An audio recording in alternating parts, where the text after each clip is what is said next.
Ժողովուրդ, ձեզ դուր է գալիս, որ ձեզ հետ վարվում են մոտավորապես, հատկապես այն մարդիկ, որոնց խնդրի մասին լսելուն պես երեխայի նման միանգամից վեր եք թռնում, սկսում եք արագ ինչ-որ քայլեր ձեռնարկել, մոտենալ, հանձնարարություններ տալ, ու այդ մարդը ձեզ հետ վարվում է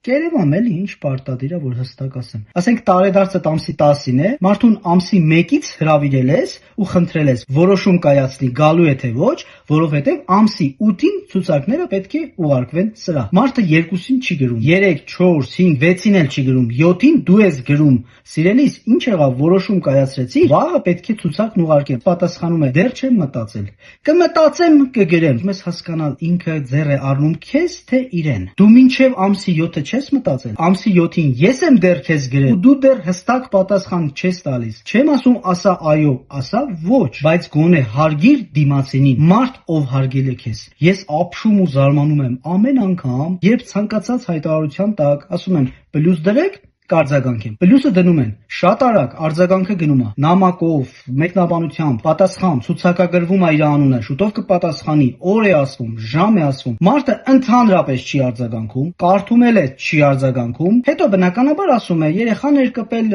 ամուսինս էր մտել, ինչ որ բան։ Վերջում դու գրում ես, պարզվում է մարդը սկի չի էլ մտածել քո ասացի մասին, ու այդքան մարդ, որ աշխատանք է տարել, հարգել են իրեն, իր ցանկությունը, այդքան մարդուն ինքը ասում է դե կորոշեմ, կգրեմ։ Չի ասում 5 րոպեից, չի ասում 5 օրից, չի էլ ասում չեմ ուզում, հանդարտվեք, հանեք իմ անունը ցուցակից, դա էլ չի ասում։ Ասում է կմտածեմ, կգրեմ։ Դե դու գնա տենց քո պատասխանատուների թիմով, ովքեր ինձ հարգել եք, տենց նստեք, սպասեք։ Երբ որ գրեցի, օրինակ 2028 թվականի աշնանը, գիտես չէ, նոյեմբերի սկզբին ինչ տաք է լինելու այդ ժամանակ։ Սիրելիներս, դադարեք ապրել մոտավորապես։ Գոնե դադարեք դիմացինին վերաբերվել մոտավորապես եւ գոնե այն մարդկանց, ովքեր հարգել են ձեզ եւ խոսել են ձեզ հետ, ոչ մոտավորապես, այլ չափելի, հստակ գնահատելով ձեզ ու ձեր ժամանակը։